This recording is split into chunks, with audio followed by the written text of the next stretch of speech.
touch me! Don't! What is the meaning of Anghkooey? Hello From fans, and welcome to another video about the mysterious township of From and its history. While the showrunners have confirmed in their interviews that they have a story planned for this show and that everything will be explained, let's be real. Waiting for new seasons to come out is tedious, and we are far too invested in the show itself to not make up theories. So join us as we try to figure out what the strange chant of the ghoulish kids means in this video. So grab your talismans and cozy blankets and let's get down to business. Before we go into our explanation, we have a very small request. If you like our content, please support us by subscribing to our channel. This is a small click for you, but for us it means a lot. Thank you. Let's begin. The connection between the ghoulish kids, Anghkooey, Tabitha, and Jade. In the second season of the show, Tabitha was plagued by visions of the ghoulish kids ever since their first meeting in the underground cave system. At first, Tabitha was pretty scared of these entities who looked like children. They keep appearing in front of her and just ominously stare at her. However, eventually she figures out that maybe she just needs to communicate with the kids. She goes up to the tunnel, opening with the wooden block game. What do you know? The kids show up out of nowhere in the forest. They approach her, repeatedly saying Anghkooey while trying to touch her, freaking her out even more.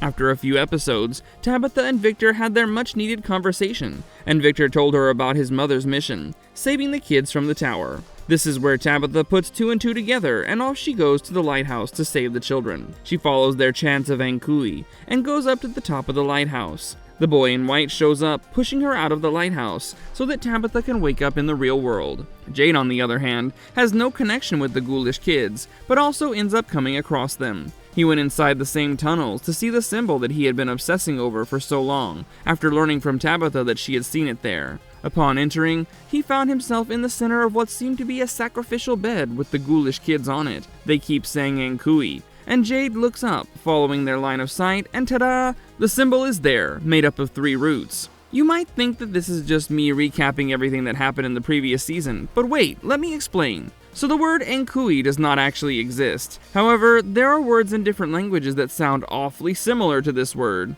If you listen to the way the word is pronounced, the closest thing you can find to it is the Latin phrase Anghkooey. The pronoun hank is the accusative feminine singular of the pronoun hic. The word means this. Hooey, on the other hand, is an interjection, which is used to express surprise or admiration. So if you put these two together, roughly the translation that you get is this one. Given that the Latin word is the feminine singular, it makes total sense why the kids say that referring to Tabitha, right? In the 3rd season, we learned that Miranda, Victor's mother, saw in her acid trip and post-acid trip hallucinations that there were a lot of chosen ones tasked with saving the children before her. Since Tabitha too had to go through the lighthouse, the same thing Miranda kept saying was necessary to save the kids. She too was the chosen one. So it could just be that the kids pointed at her saying this one to her as if she were the chosen one. Now the question is, who chose Tabitha? We have had several theories discussing that there must be this super mega ultra evil entity in the town, who's the main one in power. To balance out the evil, there has to be someone out there who's equally good. This good entity, whoever they may be, is the one who guides the people. It could be the boy in white. It could be someone else speaking through the boy in white. Either way, this good guy is the one who probably chose Tabitha. From the moment she got trapped in the town, Tabitha kept getting visions of the tower. And later, she got visions of the children. Maybe the kids had no idea who the chosen one would be in this cycle, and now that they met with Tabitha in the tunnel, they're all like, aha, this one is the savior. That makes sense, right? I know what you guys are thinking. What about Jade? Why did he get to hear Anghkooey? I'm coming to that. The showrunners have mentioned in interviews that every character we see has a particular role to play in the mystery. We have Tabitha, the chosen one, Jim, the incompetent one, Boyd, the savior, and Kenny, the almost broken one.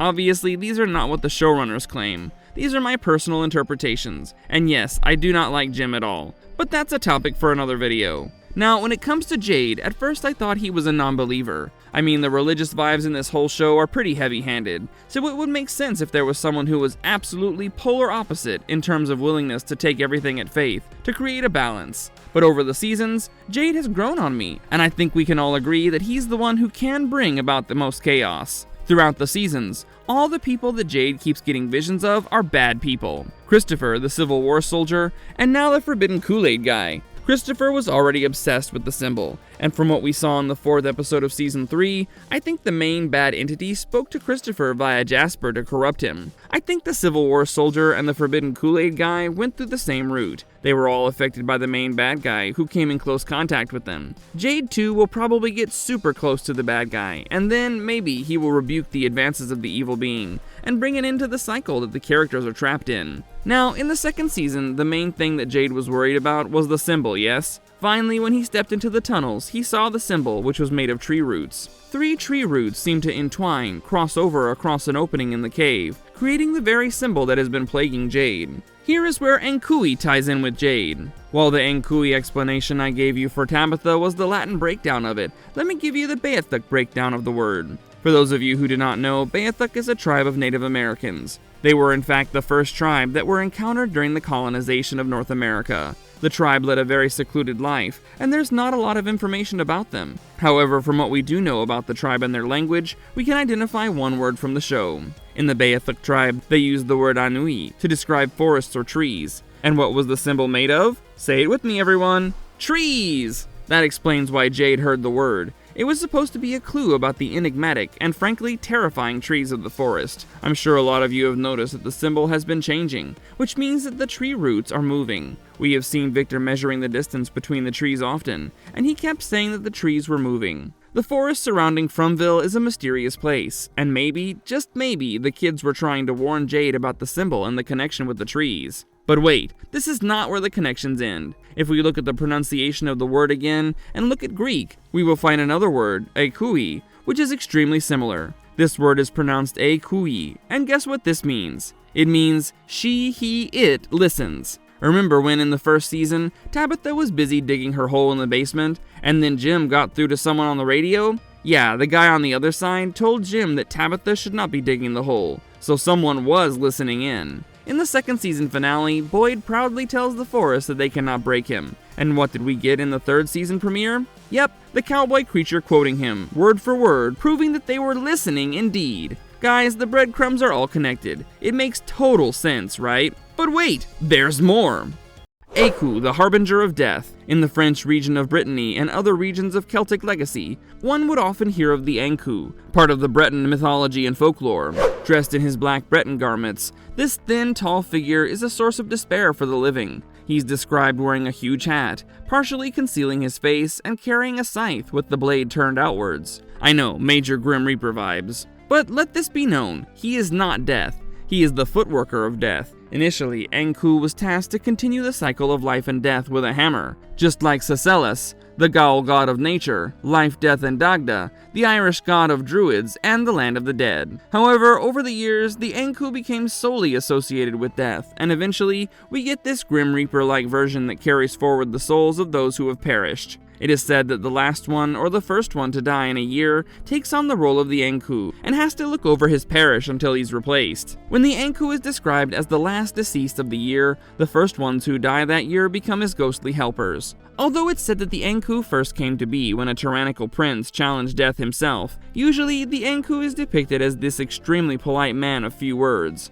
He does not wish to harm anyone, and merely follows his duty despite the pleas and promises. When he gets angry, the Anku usually gives a stern scolding and lets the perpetrators go. Now, you might be wondering why we're talking about the Anku. Well, turns out there's a Breton folklore, which sounds quite a bit like the inspiration for our favorite TV show.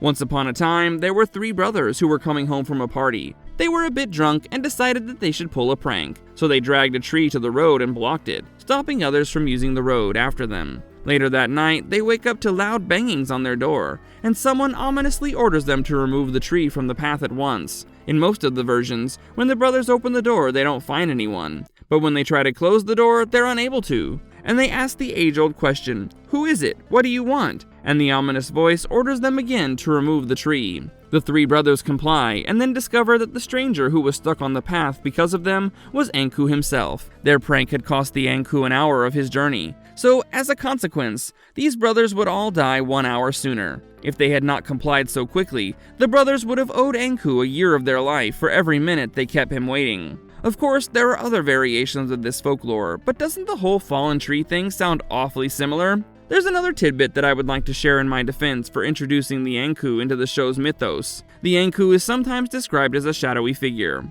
We've repeatedly seen shadowy figures in the drawings. This figure's presence is rather obvious when it comes to the paintings done by the Kavanaugh family, but that's not the only place where we get to see them. Let's go back to the cave system that Tabitha and Victor had to go through in the early episodes of Season 2.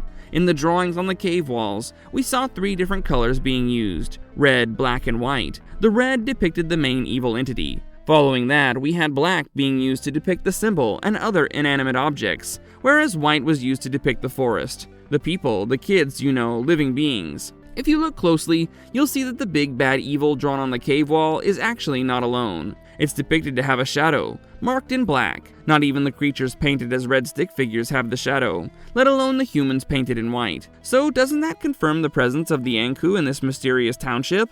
Some fans theorize that maybe the red creature who we see in the cave drawings can only be stopped if all the talismans are placed together, wherever they are. Some suggest that maybe the red creature depicted here could be either a Cthulhu or Azathoth. Fans are leaning towards Azathoth, as he's sometimes depicted as worms, and in the second season, Boyd was infested with the terrifying bloodworms. Since we're talking about Lovecraftian horror, let me quickly mention Nyarlathotep. Nyarlathotep had the outer Lovecraftian gods convinced that they needed to sing and dance, or else Azathoth would wake up. Turns out, if Azathoth wakes up, the world we live in, which is also the world he had dreamt up, would disappear. Does that not tie to the music box monster in a way? Martin kept insisting that Boyd needed to get away before the music stopped, because something terrible would happen. I mean, the show has already got the creepiest premise, and the whole concept of an eldritch horror looking over a mysterious township that simply won't let people go sounds absolutely amazing when added together.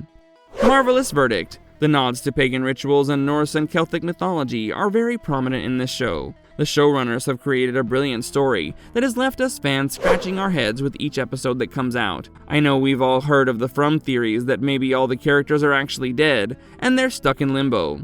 With the Anku connection, I think that would be very much possible. What do you guys think? Do you think the Anku theory has something more to show other than just the similar name? Or do you guys think that the real Anku is at play here? Let us know in the comments down below, and I'll see you guys in the next one. And if you liked our content, don't forget to leave a like and subscribe to us if you haven't already. Have a good one and be safe. Thanks everyone.